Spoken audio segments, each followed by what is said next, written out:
जय श्री कृष्ण। आप सभी को मैं शोभा मैराथन क्लासेस के इस परिवार में आपका हार्दिक अभिनंदन करती हूँ। जुड़ चुके आपके साथ फिर से एक अपना जो अधिगम का पार्ट 3 है, अधिगम वक्र कर्व्स ऑफ लर्निंग, वो लेकर। तो आप बनी रहिए मैराथन क्लासेस के इस यूट्यूब चैनल पर। आपको नई अपडेट यहाँ पर मिलती रहेंगी। इसके साथ साथ आपको यहाँ पर रिट क्लासेस कंप्लीट आपको यहाँ पर मिलने वाली हैं, वो भी फ्री में। तो फ्रेंड्स, वीडियो को लाइक कीजिएगा, शेयर कीजिएगा, कमेंट कीजिएगा और वीडियो को इतना शेयर करें कि आपके हर एक फ्रेंड्स तक ये वीडियो जा सके, हर एक बच्चे तक ये वीडियो जा सके। अधिगम वक्र है, हम देखते हैं कर्व्स ऑफ लर्निंग क्या है। सीखने की गति अधिगम की दर की रेखा के माध्यम से एक ग्राफ पेपर तैयार किया जाता है, जिसमें इसको प्रदर्शित किया जाता है, उसको अधिगम वक्र कहा जाता है। गेट्स के अनुसार अधिगम वक्र क्या होता है? अधिगम वक्र सीखने की मात्रा, गति तथा उसकी जो उन्नति होती है उसको प्रदर्शित करता है। ये जो गेट्स कहते हैं वो हैं। अधिगम के वक्र के जो प्रकार हैं वो कौन कौन से हैं? सरल रेखीय वक्र होता है जिसमें गति एक समान बनी रहती है और उसे सरल रेखा वक्र कहा जाता है। इसके बाद उन्नतोदर या नकारात्मक या ऋणात्मक जिसको कहा जाता है, जिसमें प्रारंभ में गति तेज होती है लेकिन धीरे धीरे उसकी गति, जैसे यहाँ से ये प्रारंभ में तेज रही लेकिन धीरे धीरे ये गिरती रही, तो ये नतोदर हो गया।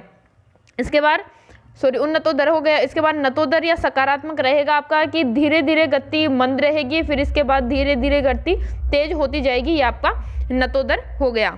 इसके बाद आ रहा आपका मिश्रित वक्र आता है। मिश्रित वक्र कभी सीखने की गति तेज होती है, फिर कभी मंद होती है, फिर कभी तेज होती है, फिर कभी मंद होती है, तो ये ऐसे एस प्रकार का बन जाता है। तो ये आपका एस टाइप वक्र भी कहलाता है। अधिगम के पठार आ रहे हैं। जब अधिगम की दर लंबे समय तक स्थिर रह जाती है और न तो उसमें उतार आता है, नहीं चढ़ाव आता है, तो उसको अधिगम पठार कहते हैं। रोस के अनुसार अधिगम का जो पठार एक अवधि को व्यक्त करता है जब सीखने की गति एकदम रुक जाती है, उसको अधिगम पठार कहते हैं। अब इसके कारण कौन कौन से हैं? शारीरिक और मानसिक कारण। अगर बच्चा शारीरिक और मानसिक रूप से बीमार है तो वह उसका जो अधिगम है या उसका सीखने की जो गति है वो बिल्कुल मंद हो जाती है। दोषपूर्ण पाठ्यक्रम में कोई ऐसी दोष है जिससे बच्चा सीख नहीं पा रहा। दोषपूर्ण वातावरण भी हो सकता है, दोषपूर्ण विधियां भी हो सकती हैं, अभिप्रेरणा का जो अभाव भी हो सकता है और विषय में रुचि का जो अभाव हो सकता है। इसके बाद अभिप्रेरणा, मोटिवेशन आपका आ रहा है। मोटिवेशन क्या रहेगा? मोटिवेशन शब्द की उत्पत्ति लैटिन भाषा के मोटम या मोवियर शब्द से मानी जाती है, जिसका अर्थ होता है टू मूव, यानी अर्थात गति करना इसका अर्थ होता है। अभिप्रेरणा एक ऐसी आंतरिक प्रक्रिया होती है जो बच्चों को सीखने के लिए प्रेरित करती है, भावात्मक रूप से उसको जागृत करती है और उसको लक्ष्य प्राप्ति की ओर ले जाती है, उसको धक्का देती है, उसको अभिप्रेरणा कहते हैं। अब इसके परिभाषाएं हैं, अलग अलग मनोवैज्ञानिक अलग अलग प्रकार से देते हैं। वुडवर्थ क्या मानते हैं? अभिप्रेरणा वह तत्काल बल है जो व्यवहार को ऊर्जा प्रदान करता है। क्रेचफील्ड क्या मानते हैं? अभिप्रेरणा हमें क्यों का उत्तर देते हैं। क्रेच से क्यों याद रखना, क्यों क्रैच किया, यानी अभिप्रेरणा में क्या देती है? क्यों का उत्तर देती है।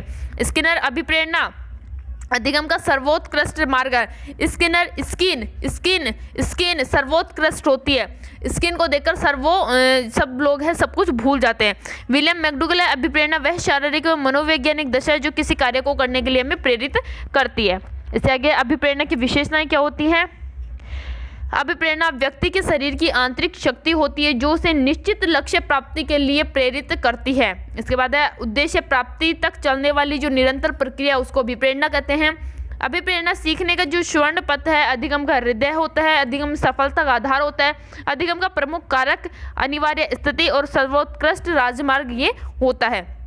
अभिप्रेरणा साध्य न होकर क्या होती है? साधन। अभिप्रेरणा उत्सुकता युक्त प्रक्रिया होती है।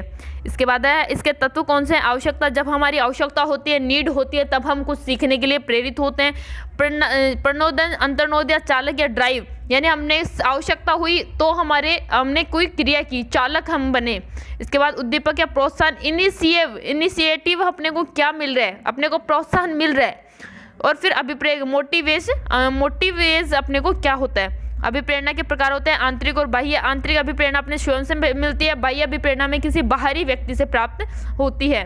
अभिप्रेरणा के चरण कितने होते हैं? 3। आवश्यकता होती है, चालक या प्रणोद होता है और फिर उद्दीपक या प्रोत्साहन अपने को यहाँ पर मिलता है।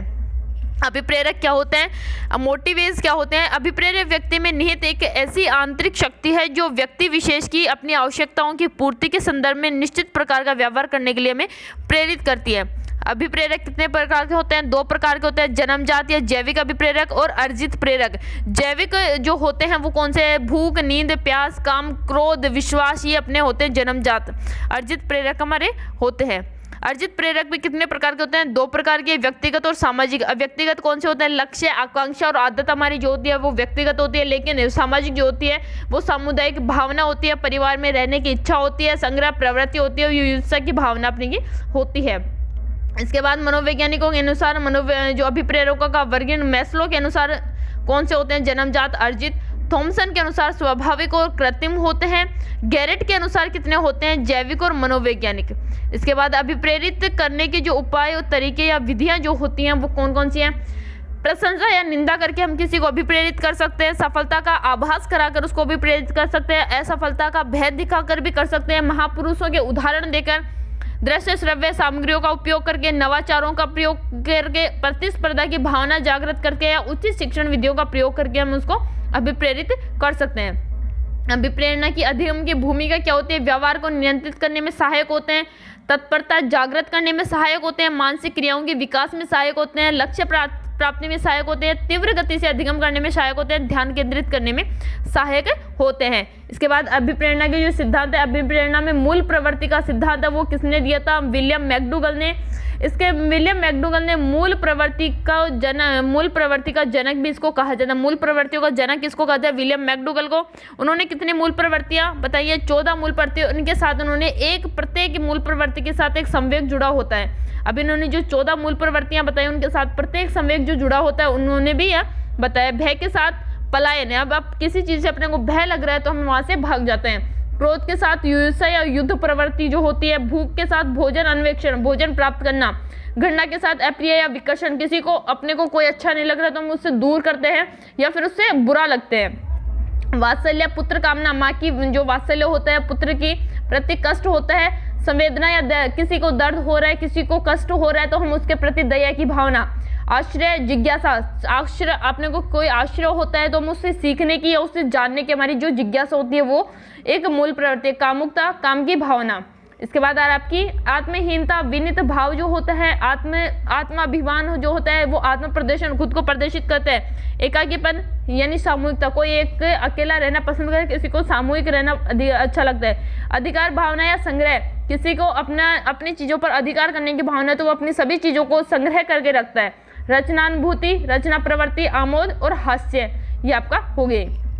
मूल प्रवृत्ति की विशेषताएं क्या होती है? ये सार्वभौमिक होती हैं, ये जन्मजात होती हैं और ये मात्रा सभी व्यक्तियों में इनके समान नहीं होती। प्रत्येक व्यवहार अपने जो व्यवहार होता है उसको संचालित करती हैं और मूल प्रवृत्ति जो है संशोधनीय और परिवर्तनशील भी होती हैं। इससे आगे आपका आवश्यकता पदानुक्रम का सिद्धांत, principle of hierarchy of needs, Abraham Maslow का है। अब्राहम मैस्लो के अनुसार एक व्यक्ति को 5 प्रकार की आवश्यकताएं कार्य करने के लिए अभिप्रेरित करते हैं, उनके साथ उत्पन्न होकर चरणबद्ध उत्पन्न होता है, अर्थात एक आवश्यकता की समाप्ति के बाद दूसरी आवश्यकता जन्म लेती है, उसे कार्य करने के लिए अभिप्रेरित करती है।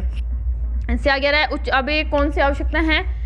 मैस्लो के अनुसार देही को जैविक आवश्यकता होती है, सुरक्षा की आवश्यकता होती है, ये सबसे निचले स्तर की आवश्यकता इन्होंने बताई है। इसके बाद है संबंध और स्नेह की आवश्यकता, सम्मान की आवश्यकता, ये मध्य स्तर की होती है। लेकिन अब्राहम मैस्लो के अनुसार सबसे उच्च स्तरीय जो आवश्यकता होती है वो कौन सी है? आत्मसिद्धि की आवश्यकता। इसके बाद आपका अभिप्रेरणा का द्विघटक सिद्धांत, 2 फैक्टर थ्योरी क्या है? फेडरिक जो हसबर्ग है इनकी दी हुई है और इन्होंने 2 प्रकार के घटक व्यक्ति को प्रेरित करते हैं, एक होते हैं आरोग्य घटक और दूसरे हैं अभिप्रेरक घटक। इन्होंने 2 प्रकार के घटक बताए हैं। इसके बाद मनोविश्लेषणवाद सिद्धांत है, ये किसने दिया? सिगमंड फ्राइड ने। उनके अनुसार अचेतन मन में दमित जो इच्छाएं होती हैं वो हमें कार्य करने के लिए प्रेरित करती है। इसके आगे आ रहा है हमारा उपलब्धि अभिप्रेरणा का सिद्धांत, थ्योरी ऑफ अचीवमेंट मोटिवेशन क्या होता है? हार्वर्ड विश्वविद्यालय के जो प्रोफेसर हैं मैक्लीलैंड सहयोगी एंटिकेशन जो है इनके द्वारा ये उपलब्धि अभिप्रेरणा का सिद्धांत दिया है। प्रत्याशा सिद्धांत किसका दिया हुआ है? ये दिया हुआ है विक्टर ब्रूम के द्वारा। इसके आगे आ रहा है चिंतन, थिंकिंग क्या होती है? समस्या समाधान संबंधी व्यवहार ही चिंतन है, अर्थात चिंतन एक ऐसी उच्च स्तरीय ज्ञानात्मक प्रक्रिया जिसमें एक व्यक्ति आंतरिक रूप से मानसिक चिन्हों, प्रतीकों आदि का प्रयोग करते हुए समस्या विशेष की मानसिक जो समाधान करते हैं। चिंतन समस्या जो है उत्पन्न करने से प्रारंभ होती है और हल करने पर यह समाप्त हो जाती है। यानी चिंतन क्या होता है कि हमारे सामने कोई समस्या होती है, उसके बारे में हम सोचते हैं और उसका हमें अगर हल पता चल जाता है तो वह समस्या वहाँ पर पूर्ण हो जाती है। इसके बाद आ रहा आपका इनकी जो परिभाषाएं चिंतन की वो दी हैं गैरेट महोदय ने। एक वह अदृश्य व अव्यक्त व्यवहार जिसमें प्रतीकों का प्रयोग किया जाता है। मोहसिन के अनुसार चिंतन समस्या समाधान संबंधी अव्यक्त व्यवहार होता है। रोज के अनुसार चिंतन मानसिक क्रिया का है जो ज्ञानात्मक पहलू कहलाता है। वुडवर्थ के अनुसार चिंतन किसी समस्या का हल खोजने की जो मानसिक क्रिया होती है उसको चिंतन कहा जाता है। चिंतन की मुख्य विशेषताएं क्या होती हैं? चिंतन अदृश्य में अव्यक्त व्यवहार होता है, समस्या संबंधी व्यवहार होता है, ये मानसिक प्रक्रिया होती है और ज्ञानात्मक पक्ष से ये संबंधित होती है। इससे आगे आ रहा है अंतर्गत जो प्रतीक चिन्हों का प्रयोग होता है, यह एक मध्यस्थ प्रक्रिया समस्या समाधान हेतु उद्दीपक एवं उसके प्रति की गई जो अनुक्रिया होती है उसके मध्य ये होता है। चिंतन के अंतर्गत बाहरी गत्यात्मक क्रियाएं जो है वो बंद हो जाती हैं और पहली आवश्यकता जो आवश्यकता है उसकी समाधान हो जाता है। अब चिंतन का स्वरूप कैसा है? हेम्फ्रे ने 1963 में अनेक वैज्ञानिकों के जो विचारों का विश्लेषण करके चिंतन का जो स्वरूप का है इसका निर्धारण किया है। किसी मनुष्य एवं पशु के समक्ष ऐसी समस्या होने पर चिंतन प्रक्रिया प्रारंभ होती है जिसका समाधान वह करता है। चिंतन के अंतर्गत समस्या के विभिन्न पहलुओं को एक साथ संयोजित किया जाता है। चिंतन में गत जो अनुभूति सम्मिलित होती हैं, व्यक्ति को समस्या के समाधान के लिए अभ्यास करना होता है, चिंतन की एक महत्वपूर्ण अंग है। चिंतन प्रक्रिया के दौरान व्यक्ति आंतरिक संभाषण करते हुए समस्या का समाधान करता है।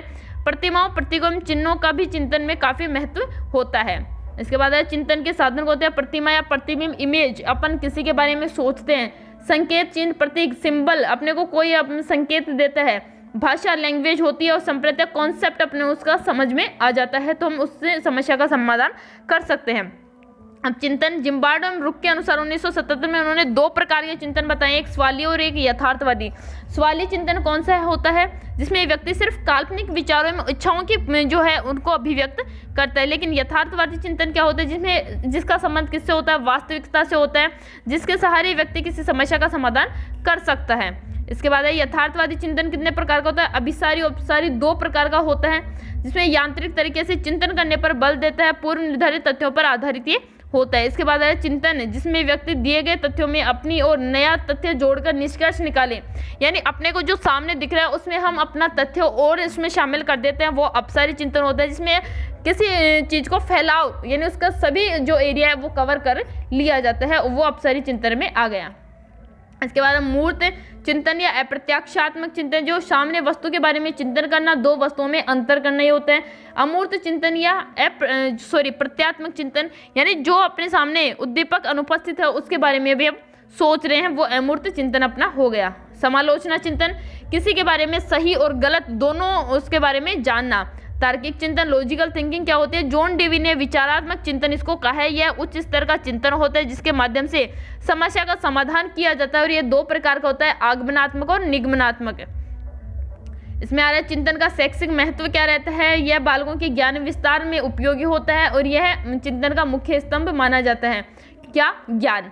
इसके बाद है शिक्षक की बालकों के में भाषा ज्ञान में वृद्धि करनी चाहिए, बालकों को वाद विवाद तर्क वितर्क करने के अवसर प्रदान किए जाने चाहिए और बालकों में रटने की आदत को दूर किया जाने इसका उत्तरदायित्व कार्य को सौंपना चाहिए। बालकों में संप्रत्यय निर्माण की कुशलता को विकसित हो सके इसलिए चिंतन पर शिक्षकों को जोर देना चाहिए। इसके बाद है कल्पना इमेजिनेशन।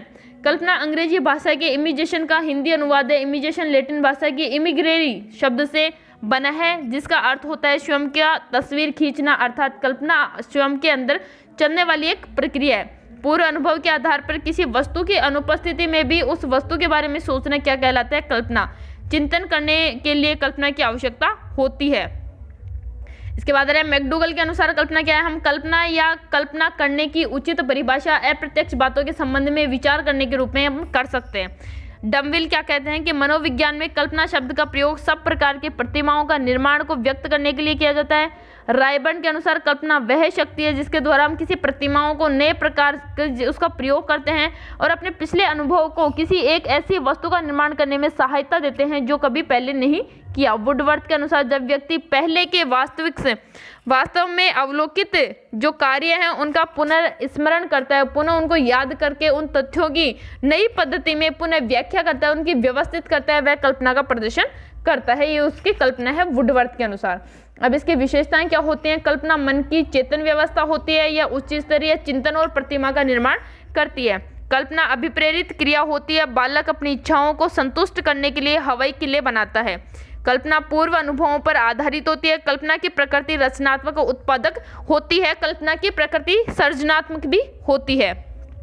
इसके बाद है कल्पना का वर्गीकरण। मैकडूगल के अनुसार कल्पना कितने प्रकार की होती है? 2 प्रकार की होती है। पुनरुत्पादन कल्पना क्या है कि हमारे जो पूर्व अनुभव और प्रतिमाएं उनके समक्ष उपस्थित होते हैं, वो उत्पादन कल्पना होती है। और एक होती है उत्पादन कल्पना, जिसमें हम पूर्व अनुभवों का आधार बनाकर कुछ नवीनता उसमें उत्पन्न करते हैं, वो हो गई। इसमें कौन सी हो गई? उत्पादन कल्पना भी कितने प्रकार की होती है? 2 प्रकार की, रचनात्मक और सृजनात्मक। रचनात्मक में भौतिक वस्तुओं की रचना के लिए किया जाता है, जबकि सृजनात्मक में क्या होते हैं? अभौतिक वस्तुओं की रचना के लिए ये सृजनात्मक आती है। इससे आ रहा है जेम्स ड्रेवर का वर्गीकरण क्या है? जेम्स ड्रेवर में के अनुसार भी कल्पना कितने प्रकार की होती है? 2, जिसमें पुनरुत्पादन और उत्पादन। उत्पादन कल्पना भी 2 प्रकार की होती है, आदनात्मक और सृजनात्मक। सृजनात्मक कल्पना भी फिर 2 प्रकार की होती है, कार्य साधक और सौंदर्यात्मक। ये जेम्स ड्रेवर का वर्गीकरण है। इससे आ रहा है कार्य साधक कल्पना भी कितने प्रकार की होती है? 2 प्रकार की, सैद्धांतिक और क्रियात्मक। फिर सौंदर्यात्मक कल्पना, ये भी 2 प्रकार की होती है, कलात्मक और मंतरंग कल्पना इसमें आएगी। इससे आगे आ रहा है कल्पना का शैक्षिक महत्व क्या रहेगा? कल्पना बालकों के जो वर्तमान अनुभव को जो है सीमा को पार कराने की शक्ति देती है। कल्पना बालकों को ज्ञान का अर्जन करने के लिए प्रोत्साहित करती है और उनका मानसिक विकास करती है। कल्पना बालकों की जो अतृप्त इच्छा होती है, अभिलाषा होती है, उसको पूर्ण करने के अवसर देती है। कल्पना में बालकों की रचनात्मक शक्ति का विकास होता है। कल्पना बालकों के नैतिक सामाजिक विकास का साधन होती है। या कल्पना बालक में उनके भावी जीवन की जो चित्र प्रस्तुत करते हैं, उनके जीवन के लिए तैयार करते हैं, उनको सहयोग करती है। तो फ्रेंड्स, आपकी जो अधिगम का पार्ट थर्ड था अपना अधिगम का, जिसमें हमारे रह गए थे अधिगम वक्र, अधिगम पठार क्या होते हैं वो। इसके बाद हमारा जो चिंतन है और कल्पना, ये यहाँ से इस बार बहुत अच्छे क्वेश्चन बने हैं। तो फ्रेंड्स, ये टॉपिक आपका बहुत इंपॉर्टेंट रहने वाला है। इमेजिनेशन और कल्पना आपकी ये जो बहुत इंपॉर्टेंट है पार्ट है, वो आपका कंप्लीट हो चुका है। फिर मिलते हैं नए वीडियो के साथ, तब तक बने रहिए मैराथन क्लासेस के यूट्यूब चैनल पर। जय श्री कृष्णा। पढ़ाई में मस्त रहिए, स्वस्थ रहिए और फालतू अफवाहों पर ध्यान मत दीजिए। अपनी पढ़ाई से मतलब रखिएगा। यहाँ पर आपको लेटेस्ट अपडेट के साथ आपको रेगुलर क्लासेस मिल रही हैं। तो फ्रेंड्स, जरूर वीडियो को लाइक करें, शेयर करें, कमेंट करें और वीडियो को शेयर करना ना भूलें। कमेंट बॉक्स में मेरे को जरूर बताइएगा कि आपको क्लास कैसी लगी। जय श्री कृष्णा। फिर मिलते हैं नए वीडियो के साथ, तब तक बने रहिए मैराथन क्लासेस के यूट्यूब चैनल पर।